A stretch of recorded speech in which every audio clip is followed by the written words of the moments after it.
Oi, aliados! Sejam muito bem-vindos ao nosso canal, aqui é o Valier. E aqui é a Bárbara. No vídeo de hoje, depois desse hiato de One Piece que finalmente acabou, nós vamos trazer o review do capítulo 1054, que foi uma bomba aí pra todo mundo. Então se você gostou desse capítulo e gosta desse conteúdo, deixa o like, se inscreva no canal se você ainda não é inscrito. E sem mais delongas, bora pro review!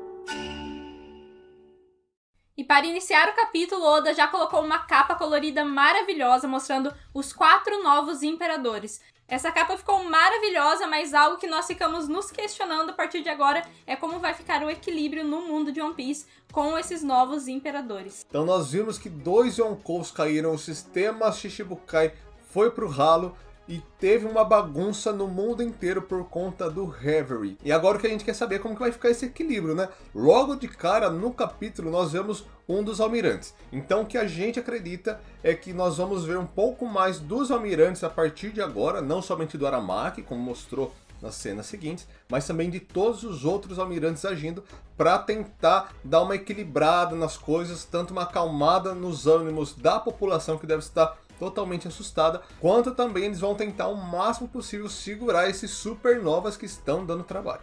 Mas nós iniciamos de fato o capítulo com o Green Bull caminhando até a capital das flores. E nós vemos que lá dentro da capital, os bainhas vermelhas de alguma forma sentiram a presença desse almirante e não querendo que ele incomodasse o Luffy e os outros que estavam se divertindo, né, e se recuperando, eles já vão para parar o Green Bull. E durante a caminhada desse almirante, uma frase muito interessante que nós vemos ele falar sobre a habilidade de alguma certa pessoa. Que alguém tem a habilidade de influenciar as pessoas. Bom, lá em Marineford nós vimos o Mihawk falando isso do Luffy, que ele tem a habilidade de trazer as pessoas pro lado dele, que essa seria a habilidade mais poderosa dos mares, e agora nós vemos esse almirante falando isso novamente. Mas ele não conhece o Luffy ainda, né? Será que ele tirou suas conclusões com o que aconteceu ali em Wano e que todo mundo se juntou para proteger o Luffy? Ou será que isso partiu de uma conversa com o Fujitora, do Fujitora falando como que era o Luffy, e ele acabou entendendo mais ou menos isso? É verdade, o Fujitora ele presenciou isso também, né, lá em Dressrosa, quando o povo todo quis proteger o Luffy da perseguição dele. E que coisa, né? Ele comentou que não se vê com frequência essa habilidade. Será que mais alguma outra pessoa tem ou já teve essa mesma habilidade? Eu fico pensando mais no Gold Roger, né? Ele como o rei dos piratas, como muito influenciador que era, talvez ele tenha conquistado muitas pessoas, não só pelo carisma, pela simpatia dele, mas talvez por ele também ter essa habilidade ou alguma coisa nesse sentido. E isso é até muito curioso, porque quando o Mihawk falou isso pro Luffy, nós levamos mais pelo lado da empatia do Luffy, né? A sua personalidade, seu carisma, ser algo que realmente conquiste as pessoas. Mas do jeito que o Ryokugyu falou, pareceu realmente uma habilidade diferente. Será que isso tem a ver com o Haki do Luffy, a sua força de vontade, a sua aura? Ou é uma habilidade que nós ainda desconhecemos? Mas então nós vemos que toda a cautela dos bainhas vermelhas e não preocupar o Luffy levaram eles frente a frente com o Ryokugyu, que ele já chegou demonstrando que está totalmente irritado por conta desse desbalanço de poder, do equilíbrio, que não só o que aconteceu em Wano proporcionou, mas que toda a situação do mundo proporcionou. Ele está totalmente irritado. Ele ainda pergunta se os bainhas vermelhas têm noção do que está acontecendo. Ele fala que o mundo, né, de One Piece conseguiu chegar aonde ele está justamente por conta do equilíbrio da hierarquia, de respeitar alguns e os outros países simplesmente seguir o que está sendo falado. E isso já confirma para nós justamente qual é a linha ali de justiça que o Ryokugyu segue, né?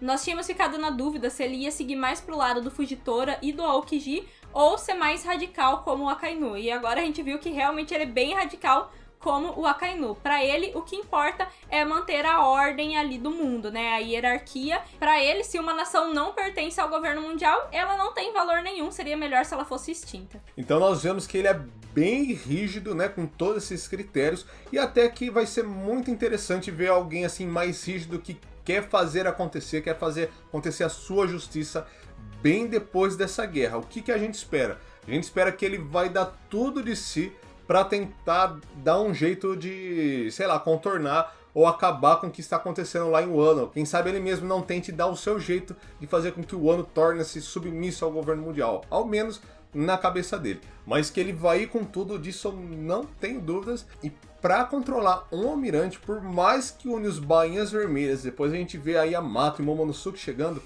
eu acho que vai precisar de muito mais. Uma porque eles acabaram de sair uma guerra e estão bem baqueados. E outra porque, pra nós, juntamente lá do nível Yonkou, está quase que o nível dos almirantes. Ou seja, tirando os Yonkous, eles são os caras mais poderosos de todo One Piece. Então a gente quer ver uma luta casca grossa, alguém chegando com tudo para dar uma boa luta entre ele e o Ryukugyu.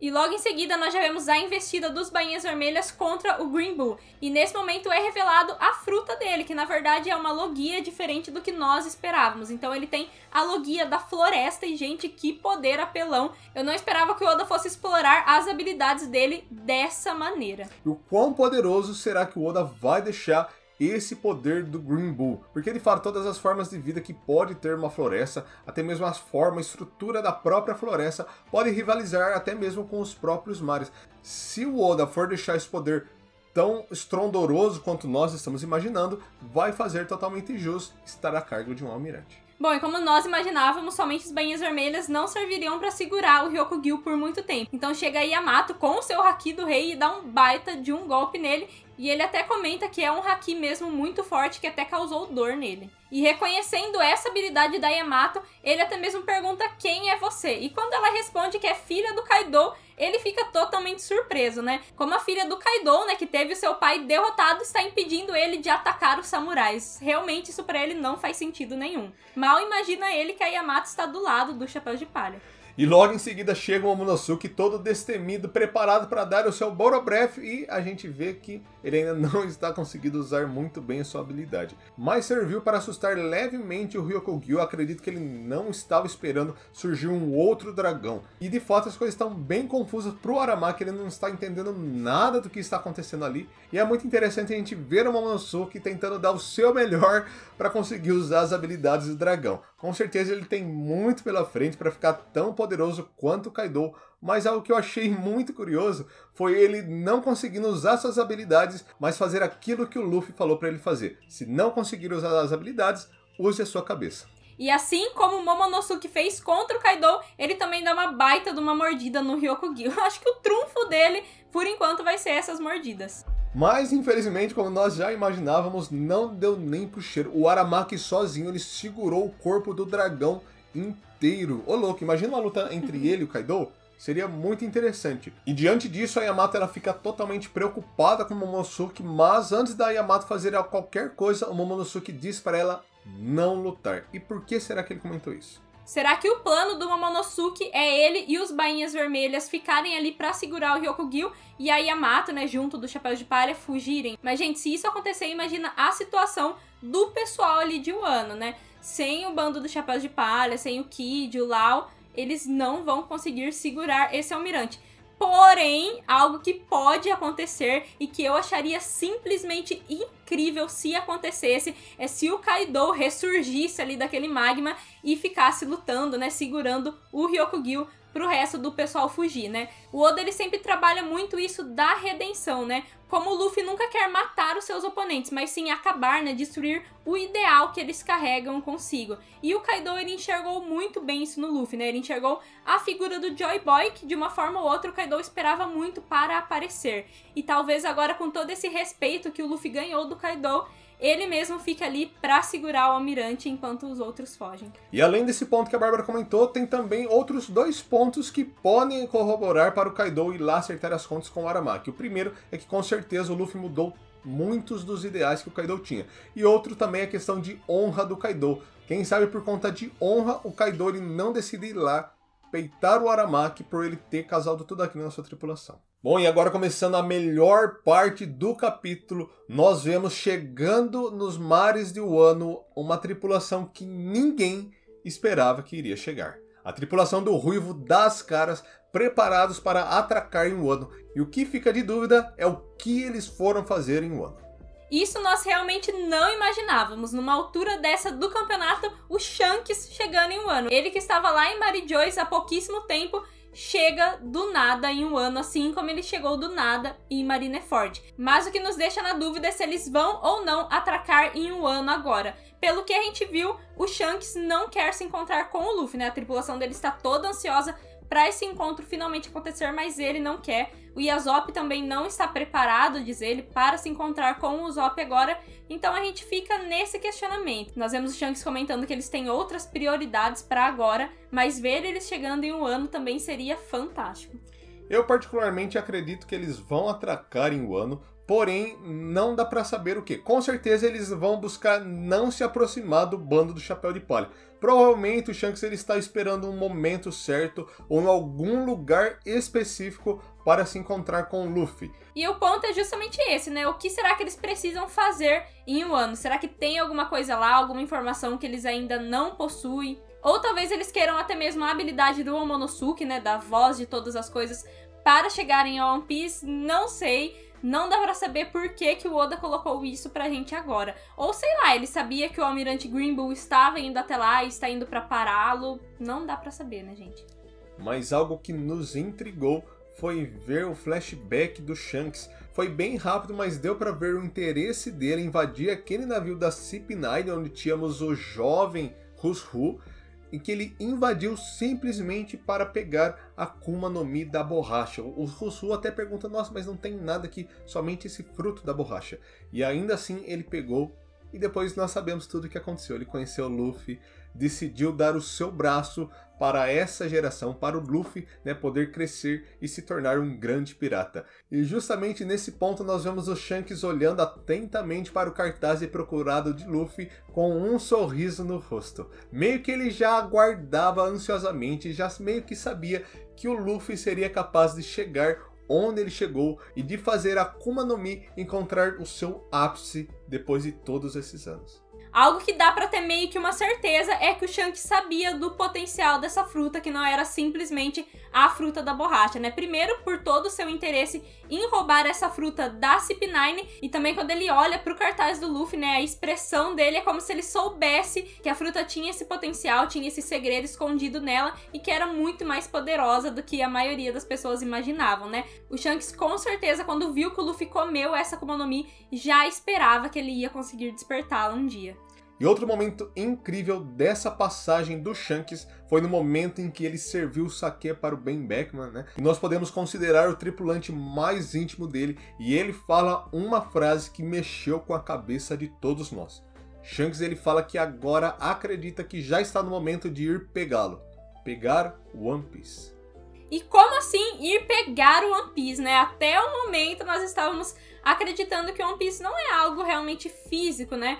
Mas ali uma história deixada pelo Joy Boy que vai explicar muita coisa sobre o século perdido e sobre o atual governo e vários outros segredos do mundo. Mas quando ele fala ir pegá-lo, parece mais ser alguma coisa que realmente dê pra se pegar, um objeto, uma arma, um tesouro mesmo, né? E até o nome que o Oda usa pra falar do One Piece é diferente do termo que ele usa usualmente, tendo também um outro significado que seria o tesouro escondido que conecta as pessoas. E essas coisas o Oda coloca simplesmente pra explodir a nossa cabeça, né? Nós lemos e relemos o mangá e ficamos tentando entender por que o Shanks falou isso, né? E o que significa isso que ele falou, gente. Deixa a gente muito encafifado no mesmo capítulo que o Almirante falou da habilidade que conecta todas as pessoas, o Shanks falar desse tesouro que conecta todas as pessoas. Por quê? Nesse capítulo, o Oda ele quis usar essas duas frases em momentos diferentes. Será que é justamente por isso alguma coisa que conecta todas as pessoas, como o Aramaki falou da habilidade e como o Shanks falou do tesouro, que é por isso que o Shanks está indo em Wano? E bom, isso é algo que surgiu na minha cabeça, né? Porque eu penso que o atrair, como o Mihawk falou lá em Marineford pro Luffy, que ele tem a habilidade de atrair as pessoas para o seu lado, para mim é como se fosse uma conexão da vontade das pessoas com a vontade do Luffy. Assim como esse incrível tesouro que conecta as pessoas, ou essa habilidade que influencia as pessoas a unirem a sua vontade. Eu pensei nisso, né, depois de ver esses pontos, acho que talvez deve ter alguma coisa relacionada, ou talvez não. E quando o Shanks comenta, né, sobre ir pegar One Piece, fica o questionamento para nós. Será que ele já tem tudo necessário para ir atrás desse tesouro, né? Será que o conhecimento de como chegar a Laftel foi passado do Roger para ele? Ou será que falta alguma coisa e por isso ele está indo para o Wano? Bom, mas só pela frase que ele falou, parece que ele já está realmente muito perto de chegar ao One Piece. E talvez seja lá que ele e o Luffy realmente vão se encontrar e que esse encontro tão aguardado vai acontecer. Talvez o Shanks seja o último obstáculo do Luffy para pegar o One Piece.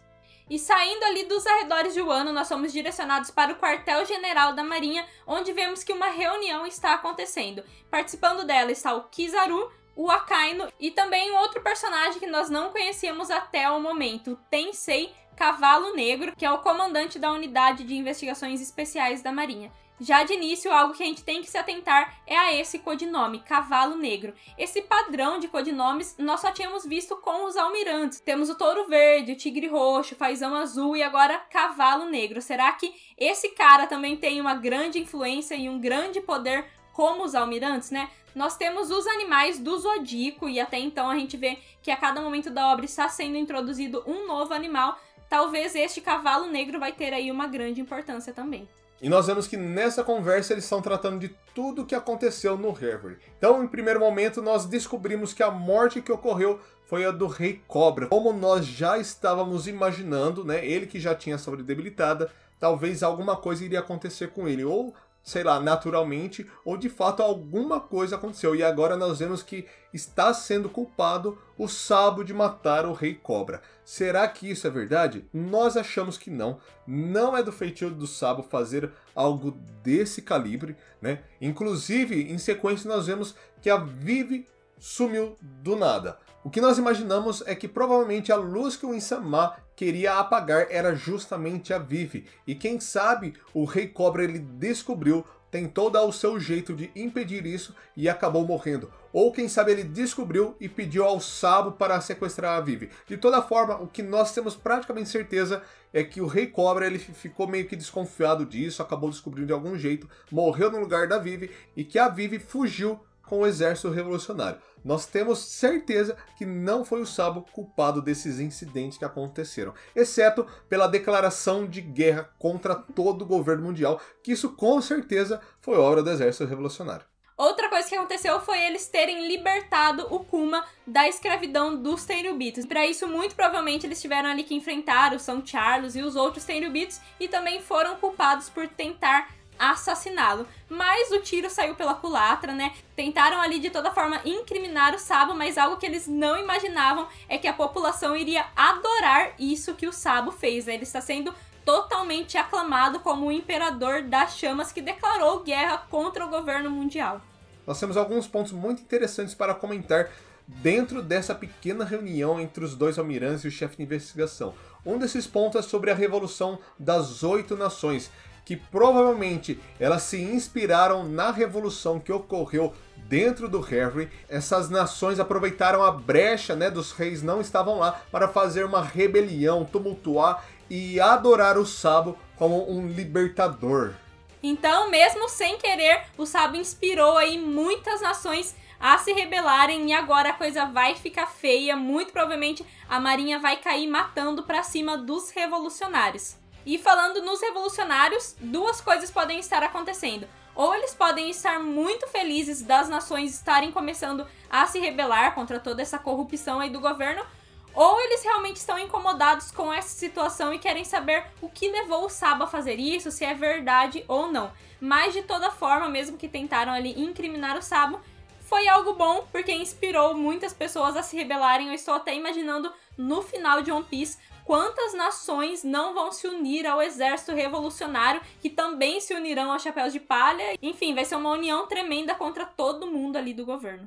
E um ponto que vale ressaltar é que foi a primeira vez que nós vemos o chefe das investigações aparecendo. Com certeza eles estão investigando tudo o que aconteceu lá no Reverie. Será que até eles estão meio encafifados com tudo o que aconteceu lá? E se no meio das investigações eles descobrirem que não foi o Sabo que causou tudo aquilo, mas sim os membros do governo mundial, como a CP0 e talvez o Gorosei que estavam por lá? Se eles descobrirem que talvez foi eles, como será que ficaria a reação do Sakazuki, do Kizaru, ao descobrir que na verdade não foi o Sabo que fez tudo aquilo, mas sim os membros do governo mundial que estavam lá? Eu até acharia muito interessante ver toda a fúria do Akainu ser direcionada para esses membros do governo mundial. Mas de toda forma parece que o Akainu está incomodado e cansou de ficar esperando as coisas acontecerem, né? A gente viu que ele não quis ir pessoalmente até o Wano, né? Ele ficou mais aguardando para ver no que ia dar, e agora que o mundo está esse caos, ele viu que vai precisar agir. Então ele já está pronto para atacar e dizimar qualquer um que entrar no caminho da marinha novamente. Vamos ver o que vai acontecer, se dessa vez ele realmente vai parar de fugir e vai lutar. E bom, pessoal, esse foi o nosso review. Muito obrigado a vocês que nos acompanharam até aqui. Deixem aí nos comentários o que vocês acharam desse capítulo, algumas teorias que vocês talvez criaram lendo ele e o que vocês estão esperando do próximo capítulo. Então nós vamos ficando por aqui, pessoal, e até a próxima. Tchau!